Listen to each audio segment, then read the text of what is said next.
Hello dear students, welcome to IFS के interview segment में आप सभी का स्वागत है। और आज फिर एक और सफल विद्यार्थी, एक और सफल एस्पायरेंट आप सभी से रूबरू होने वाले हैं और अपने एक्सपीरियंसेस, अपनी सफलता की पूरी कहानी आप सभी के साथ साझा करने वाले हैं। सो आइए स्वागत करते हैं आज के इस इंटरव्यू सेगमेंट में हरदेव चौधरी जी का। हरदेव चौधरी जी, आपका बहुत बहुत स्वागत है आईएफएस के इस इंटरव्यू सेगमेंट के अंदर। और एक छोटे से मोटिवेशनल लाइन से मैं इस इंटरव्यू सेगमेंट की शुरुआत करना चाहूंगा कि कड़वे कठिन परिश्रम से ही सफलता रूपी मीठा फल हासिल होता है। और इसी का एक जीता जागता उदाहरण आज आप सभी के सामने है। Hardev Chaudhary ji, welcome to IFS interview segment. Thank you sir and good morning sir. Good morning. So मैं चाहूंगा कि आप सबसे पहले शुरुआत करें अपने एक छोटे से इंट्रोडक्शन से। माई सेल्फ हरिदेव चौधरी और I am from Barmer Rajasthan. और मेरा ग्रेजुएशन जय नारायण व्यास यूनिवर्सिटी जोधपुर से हुआ है और मेरा post graduation Mohanlal Sukhadia university Udaipur June 2022 में हुआ है। और मैंने मास्टर्स के साथ ही मेरा CSIR net JRF with all India rank 79 qualify हुआ है और इसके साथ ही मेरा DBT JRF और GATE excel. Apart from this recently मेरा राजस्थान सेट क्वालिफाई हुआ है। इतने सारे एग्जाम क्वालिफाई होने के बाद, फाइनली स्टेट एग्जाम क्वालिफाई होने के बाद आपको कैसा लग रहा है? सर बहुत अच्छा लग रहा है, ऐसे मोटिवेटेड फील हो रहा है कि जब स्टार्टिंग में जब प्रिपरेशन स्टार्ट करा था तो सोचा नहीं था कि ये जर्नी उस टाइम स्टार्ट करी थी जब ऐसा फील हो रहा था कि ये हो पाएगा कि नहीं हो पाएगा। लेकिन फाइनली जब इतने एग्जाम हो गए तो जो फाइनली डेस्टिनेशन जो सोचा है कि अब ऐसा लग रहा है कि कर लेंगे वो भी, तो मतलब मोटिवेटेड लग रहा है सर।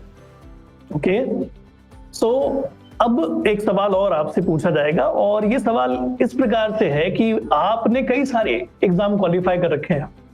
सेट एग्जाम को टारगेट करने का और क्वालिफाई भी करने का कोई स्पेसिफिक रीजन है, कोई टारगेट है? Yes sir. Sir set Rajasthan, जैसे मेरा अल्टीमेट गोल जो है राजस्थान गवर्नमेंट के असिस्टेंट प्रोफेसर बनना है मुझे। तो उसके लिए एक मिनिमम एलिजिबिलिटी है कि आप अपनी मास्टर्स डिग्री के साथ साथ आपका स्टेट एलिजिबिलिटी टेस्ट या फिर नेशनल एलिजिबिलिटी टेस्ट दोनों में से कोई एक आपका क्वालिफाई होना चाहिए। जी जी। तो जब मैंने नेट की प्रिपरेशन कर रखी थी तो उसके साथ ही जब मैंने सेट का सिलेबस देखा तो मोस्ट ऑफ सिलेबस जो है पूरा कॉमन ही है। एक फर्स्ट पेपर जो होता है सेट में एक्स्ट्रा होता है, बाकी आपका सब्जेक्ट जो होता है वो कॉमन रहता है आपके CSIR के सिलेबस से। ठीक है। और जब अभी मेरा CSIR होने के बाद मैं असिस्टेंट प्रोफेसर की भी प्रिपरेशन कर रहा था तो उसका सिलेबस और सेट का सिलेबस भी काफी चीजें आपकी कॉमन आ जाती है। लाइफ साइंस में आप पढ़ रहे हो तो वो सारी चीजें कॉमन आती है। तब मैंने सोचा कि जब मैं ये पढ़ ही रहा हूँ तो मैं सेट के एग्जाम को भी देता हूँ कि मेरे पास एक एक्स्ट्रा एलिजिबिलिटी मिल जाती है। क्योंकि आप अगर यूनिवर्सिटी में भी अगर अप्लाई करते हो असिस्टेंट प्रोफेसर के लिए तो आपको API स्कोर में भी सेट के 3 मार्क्स एक्स्ट्रा मिलते हैं। तो इसलिए मैंने सेट के एग्जाम को टारगेट करा था। तो कुल मिलाकर के आपका अल्टीमेट गोल जो है वो क्लियर है। आप आने वाले RPSC असिस्टेंट प्रोफेसर एग्जाम को देना चाहते हैं, सफल भी होना चाहते हैं और जाहिर सी बात आप सफल होंगे भी, क्योंकि इतने सारे एग्जाम में सफलता हासिल करने के बाद आपका जो कॉन्फिडेंस है वो हाई है। और उस कंडीशन में डेफिनेटली आने वाला कोई भी एग्जाम रास्ते में आ जाए, जाहिर सी बात है आप उस एग्जाम में सफल होंगे। और आशा करते हैं कि आप आने वाले इस RPSC असिस्टेंट प्रोफेसर एग्जाम के अंदर और जीवन में और जो भी आपके सामने एग्जाम्स आएंगे, परीक्षाएं आएंगे, आप उनको सफल करेंगे। और एक बार फिर से मेरी और मेरी पूरी टीम की तरफ से बहुत बहुत बधाई इतने सारे एग्जाम्स को सफलतापूर्वक क्वालिफाई करने के लिए और उसी के साथ साथ आपका जो एम है उसकी तरफ बढ़ते रहने के लिए बहुत बहुत बधाई। और अब हम आते हैं उन सवालों पर जो स्टूडेंट ओरिएंटेड है, क्योंकि इस इंटरव्यू को जो भी बच्चे देख रहे हैं उनका मेन इंटेंशन इस इंटरव्यू से ये है कि हमें ये पता चले कि ऐसा व्यक्ति, ऐसा शख्स जिसने इतने सारे एग्जाम में सफलता हासिल की है, उससे हमें क्या सीखने को मिल सकता है या उससे हमें क्या टिप्स मिल सकते हैं। तो मैं चाहूंगा कि आपकी प्रिपरेशन के दौरान जो भी हर्डल्स, जो भी मुश्किलें आपकी प्रिपरेशन में आई, आप एक एक करके उनके ऊपर रोशनी डालें और उन्हें कैसे टैकल किया जा सकता है उसके ऊपर कुछ टिप्पणी दें। Yes sir. सर मैंने जब पहले तो मैंने CSIR की प्रिपरेशन स्टार्ट करी थी तो उस टाइम मैं मेरे मास्टर्स के सेकंड सेमेस्टर में था। तो उस टाइम मैंने जब CSIR का पेपर उठा के देखा था, सबसे पहले मैंने प्रिपरेशन स्टार्ट करने से पहले, तो मुझे वो पेपर देखे ऐसे लगा था कि मैं कभी कर ही नहीं पाऊंगा ये एग्जाम। इतना मतलब वो पेपर देखे मुझे, जैसे मैंने बी पार्ट के क्वेश्चन देखे, सी पार्ट के क्वेश्चन देखे, तो मुझे ऐसा लग रहा है कि शायद मैं ये एग्जाम कभी कर ही नहीं पाऊंगा। फिर मैंने धीरे धीरे IFS का यूट्यूब पे जैसे कहीं पे ऐड देखा, तो उसके लेक्चर्स देखे धीरे धीरे, तो मैंने 1 यूनिट ऐसे यूट्यूब से करी थी। तो करने के बाद में मैंने उसके PYQ सॉल्व करे, तो मेरे से धीरे धीरे बनने लगे। फिर मुझे कॉन्फिडेंस आया कि हाँ, अगर यहाँ से बन रहा है तो फिर अगर मैं प्रॉपर गाइडेंस के साथ में इसको कंटिन्यू करूंगा तो मैं कर भी सकता हूँ। फिर मैंने जनवरी 2021 में IFS ज्वाइन करा था, और वहां से मेरी जर्नी स्टार्ट हुई CSIR की। और CSIR से लेके मेरा गेट, DBT और सेट अल्टीमेट, क्योंकि आप CSIR की तैयारी करते हो तो भी आपका सिलेबस बाकी सारे एग्जाम्स का सेम ही रहता है, तो वो वहां से मेरा स्टार्ट हो गया था। तो मैं हमेशा ही बच्चों को कहता हूं कि देखो, लाइफ साइंस तो बदलने वाला नहीं है। एक बार ऐसा एग्जाम, ऐसी परीक्षा जो सबसे मुश्किल वाली, उसकी तैयारी कर लो। अगर उस एग्जाम में आप सफल हो गए तो आने वाले बाकी एग्जाम्स में आपकी तैयारी मैक्सिमम हो चुकी होगी। और जाहिर सी बात है, अगर किसी व्यक्ति ने कंप्लीट CSIR की तैयारी कर ली तो लाइफ साइंस तो उसने ऑलमोस्ट सारा पढ़ लिया। उस एग्जाम ओरिएंटेड, जिस भी दूसरे एग्जाम की वो तैयारी कर रहे हैं, उस एग्जाम ओरिएंटेड देखने की जरूरत है बस। और इस तरह से आपकी पूरी प्रिपरेशन आपको काफी ज्यादा काम आ सकती है। और आपके इस जवाब में मुझे एक और सवाल का जवाब मिल गया। एक सवाल जो मैं पूछना चाहता था लेकिन मुझे लगा कि शायद ना पूछे तो बेहतर, लेकिन चलिए ठीक है, इस जवाब की वजह से सवाल को मैं आपके सामने ले आता हूं कि वाई IFS तैयारी। वैसे तो आप डेफिनेटली आपने सोच रखा होगा, बहुत सारे ऑप्शंस आपके सामने रहे होंगे, लेकिन ऐसा क्यों आपको लगता है या लगा कि IFS के साथ प्रिपरेशन करने से शायद बेहतर? एक तो आपके पास एक टाइम की आप जब किसी भी एग्जाम की प्रिपरेशन कर रहे होते हो तो आपके पास एक जो लिमिटिंग फैक्टर होता है वो आपका टाइम होता है। आप सेल्फ भी कर सकते हो, लेकिन मैं मेरे पॉइंट ऑफ व्यू से बताऊं तो लेकिन आपको वो फिर टाइम कंज्यूमिंग ज्यादा हो जाता है। फिर आपको एक गाइडेंस चाहिए होता है। गाइडेंस भी लाइक क्यों कि आपको एक ऐसा प्लेटफॉर्म मिल जाए जिससे आपको एक ही चीज कहीं और से देखनी ना पड़े, वो जो आप डायरेक्ट आपको वहीं से मिल जाए, पूरा एग्जाम ओरिएंटेड पूरा पैटर्न आपको। तो वो जब मैंने केसी सर के वीडियोस देखे थे यूट्यूब पे तो मुझे लगा कि हाँ सही है ये, जो मुझे चाहिए वो कंटेंट मुझे यहाँ से मिल सकता है। फिर जब मैंने CSIR का सब्सक्रिप्शन लिया था, अभी मैंने असिस्टेंट प्रोफेसर का भी यहाँ से पढ़ रहा हूँ, तो वो सारी चीजें मुझे मिल रही है जो मुझे चाहिए थी। मुझे जो मैं बुक से ले सकता था वो सारी चीजें मुझे यहाँ पे मिल रही है। तो साथ में मुझे PYQ करने होते हैं और मेरा सारा काम वो वहाँ से हो जा रहा है। तो एक पर्टिकुलर एक प्रॉपर गाइडेंस मिला है मुझे IFS से, और स्पेशल थैंक्स बोलना चाहूंगा मैं IFS को कि मेरे जितने भी एग्जाम हुए उसमें IFS का बहुत बड़ा रोल रहा है, और यही है सर। तो जैसे कि एक कंडीशन या एक बात हमेशा ही मैंने सुनी है और मैं इसे भी इम्प्लीमेंट करने की हमेशा कोशिश करता हूं, और मैंने भी इस चीज को इम्प्लीमेंट किया है। तभी मैं इस एग्जाम में, जब मैंने 2016 में इसको क्वालिफाई किया था, तो यही चीज निकल करके आई थी कि आपके पास 2 रास्ते होते हैं। एक, आप समय दें किसी एग्जाम की तैयारी में, हो सकता है वो 1 साल का हो सकता है वो 2 साल का हो सकता है वो 3 साल का हो, डिपेंड्स की तैयारी में आप कितना ज्यादा समय दे रहे हैं। या फिर आप थोड़े से पैसे कहीं दे करके पूरी तरह से रेडी तरीका या पूरी तरह से रेडीमेड कंटेंट, एक्सट्रैक्ट समरी वाला कंटेंट किसी एक्सपर्ट से सीख ले। तो या तो स्वयं को एक्सपर्ट बनाएं जिसमें ज्यादा समय लगता है, जाहिर सी बात है, और एक तरीका होता है जिसमें आप किसी एक्सपर्ट के अधीन हो जाएं। क्या करना है, थोड़ा सा जो भी उस कोर्स का फीस होगा उसे पे कर दे और फिर सारी रेडीमेड जानकारी ज्ञान हासिल कर ले और कम से कम समय में सफल हो जाए। और मुझे लगता है कि आज के इस जमाने में जहां समय की बहुत ज्यादा वैल्यू है, टाइम सभी के पास उतना ज्यादा नहीं है, कम से कम समय में ज्यादा से ज्यादा सफलता हासिल करने में ही अच्छाई है।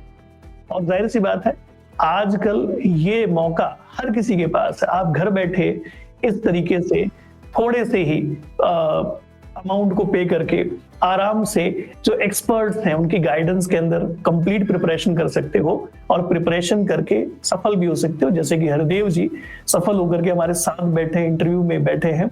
आशा करते हैं कि आप लोग भी जो इंटरव्यू देख रहे हैं, आप लोग भी कुछ इसी प्रकार के फैसले करेंगे कि जीवन में समय बचा लेंगे और उसके बाद तो जीवन जो है आसान होगा। और जो भी आपकी इच्छा है कि भाई यदि पैसे भी हों तो समय के साथ पैसे भी हो जाएंगे। ठीक है, तो अब बढ़ते हैं अगले सवाल की तरफ। वैसे उस सवाल का जवाब आपने दे दिया है कि जब कभी किसी एग्जाम की तैयारी की जाती है तो एक जरूरत होती है मोटिवेशन की, और मोटिवेशन अगर ना हो तो फिर मुश्किल हो जाता है, क्योंकि आप लगातार एक ही काम को कितने समय तक करेंगे। आपको 24 घंटे में से 10 घंटे 12 घंटे पढ़ना और उसी के साथ साथ और बाकी चीजों को मैनेज करना जो बड़ा मुश्किल काम होता है। एक टाइम के बाद हर कोई फ्रस्ट्रेट हो जाता है। तो क्या आपके मोटिवेशन का सोर्स, आपने अपने आप को आपकी प्रिपरेशन के दौरान कैसे मैनेज किया, कैसे मोटिवेटेड रखा? जब मैंने मेरे ग्रेजुएशन के फाइनल ईयर में था तभी हमारे एक सर का असिस्टेंट प्रोफेसर में सिलेक्शन हुआ था। तो उन्होंने अपनी सक्सेस स्टोरी बताई थी कि मैंने ऐसे ऐसे पढ़ा था, तो मैं असिस्टेंट प्रोफेसर बनने के लिए पहले ये एग्जाम्स तुम्हारे पास क्वालिफिकेशंस होनी चाहिए, ये करना पड़ेगा, वो करना पड़ेगा। तो वहां से मैंने सोच लिया था कि मुझे असिस्टेंट प्रोफेसर भी बनना है, क्योंकि मेरा टीचिंग में मेरा इंटरेस्ट भी ज्यादा है, एकेडमिक्स में ही मेरा इंटरेस्ट है। तो वहां से मैंने सोच लिया था कि मुझे इसी फील्ड में जाना है। तो उसके साथ जब मैं एमएससी में आया था तो एमएससी के सेकंड सेमेस्टर में जब मेरे दोस्तों ने भी बोला कि चलो हम सीएसआईआर की तैयारी करते हैं, तो क्योंकि हमें एलिजिबिलिटी तो वैसे भी चाहिए होती है असिस्टेंट प्रोफेसर के लिए, तो हम तैयारी करते हैं। तो कि एमएससी के साथ करेंगे तो अपना एमएससी का सिलेबस भी साथ में कंप्लीट होता जाता है, क्योंकि आपका ऑलमोस्ट पीजी का सिलेबस और नेट जेआरएफ चाहे आप सेट का पढ़ो तो सेट का कॉमन ही रहता है। तो फिर मैंने ये सोच के प्रिपरेशन स्टार्ट कर ली थी कि अगर मेरा सेट या नेट भी क्वालिफाई नहीं होगा तो मैं असिस्टेंट प्रोफेसर बन कैसे पाऊंगा। तो वो एक ड्राइविंग फोर्स था मेरे लिए कि अगर ये क्वालिफाई मेरे से नहीं होगा, मैं आगे वाले एग्जाम में एलिजिबल ही नहीं होगा। तो ये सोच के कर लिया था। और उसके साथ ही मेरे दोस्तों का भी बहुत सपोर्ट रहा है, जो पीजी में मेरे साथ है, हम तैयारी करते थे साथ। तो उनको देख के भी वो पढ़ रहे हैं तो मुझे भी लगता है कि मुझे भी करना चाहिए, यूं उसने इतना पढ़ा तो मैं भी सोचूं कि मैं भी पढ़ लूं। और लकीली हम 2 फ्रेंड्स ने तैयारी साथ करी थी और हमारा सीएसआर में भी रैंक भी सेम ही आया था, 79 आया था ऑल इंडिया रैंक। तो उससे मतलब वो एक ड्राइविंग फोर्स की तरह काम कर रहा था। तो भाई मोटिवेशन तो आपके घर में है, मोटिवेशन आपके जीवन में है, बस उस मोटिवेशन को पहचानना है और उस मोटिवेशन के साथ लग जाना है ना। तो मेरे हिसाब से हरदेव जी के जीवन में ये सारी चीजें एक साथ ही हैं कि भाई मुझे करना है, ये वाला एम क्लियर है। मेरे लोग या मेरे आसपास में कुछ ऐसे लोग हैं जो मुझे लगातार रास्ता बताने वाले हैं, और क्या करना है, कैसे करना है, वो सब चीजें क्लियर हैं। और मैं एक चीज और देख पा रहा हूं आपके जवाबों में कि एक स्मार्ट लर्नर कैसा होता है, वो चीज साफ साफ दिखाई देती है कि भाई बीएससी में जो पढ़ा वही बायोलॉजी, वही लाइफ साइंस एमएससी में आगे बदल नहीं जाएगा। एमएससी में भी वही पढ़ना है। एमएससी बीएससी में जो पढ़ा वही लाइफ साइंस सीएसआईआर में भी आता है। मतलब ये वाली जो सोच है कि यही सारा कुछ तो मुझे बाद में भी सारे एग्जाम्स के लिए भी पढ़ना है। तो हमेशा विद्यार्थियों को ये कहा जाता है जब वो इस बात को लेकर के आते हैं, सर कैसे तैयारी करें, तो हमेशा मेरा सजेशन यही होता है कि भाई आपने जो आपके ग्रेजुएशन में पढ़ा था, पोस्ट ग्रेजुएशन में पढ़ा था, वही तो आप फिर से पढ़ रहे हो, एमएससी में भी पढ़ रहे हो, एमएससी के बाद भी पढ़ रहे हो, सीएसआईआर में भी पढ़ रहे हो, सेट में पढ़ रहे हो, और फिर आप बोल रहे हो सर करें कैसे। अगर आपका एम क्लियर है, आपको पता है कि ये सारी चीजें मुझे भविष्य में भी काम आएंगी, तो आप उस समय पर ही क्या करेंगे, उस प्रकार से प्रिपरेशन करेंगे कि भविष्य में कोई भी एग्जाम जहां पर वो टॉपिक, जहां पर वो सिलेबस काम आ सकता है, वो आपकी मदद करेगा। तो मुझे एक बढ़िया प्लानर, एक बढ़िया स्मार्ट लर्नर आपके जवाबों से झलकता हुआ दिखाई दे रहा है। और जाहिर सी बात है हर विद्यार्थी को ये चीज करनी चाहिए कि कम से कम समय और ज्यादा से ज्यादा स्मार्ट तरीके से एग्जाम्स की प्रिपरेशन की जाए और उसे सफल भी किया जाए। आइए आगे बढ़ते हैं अगले सवालों की तरफ। और अब एक ऐसा सवाल जिसमें थोड़ी सी हो सकता है आपको सेल्फिशनेस भी दिखे, या फिर मैं कहूं कि ये सवाल थोड़ा सा अजीब सा भी लग जाता है कि भाई आप आपके सफलता की क्रेडिट किसे देना चाहेंगे। याद रखना, आपके जीवन में जैसे कि आपने कहा कि आपके कोई करीबी हैं, आपके मित्र हैं, आपके परिवारजन हैं, आपके गुरुजन हैं, कई लोग हैं, तो आपके इस सफलता का श्रेय आप किसे देना चाहेंगे?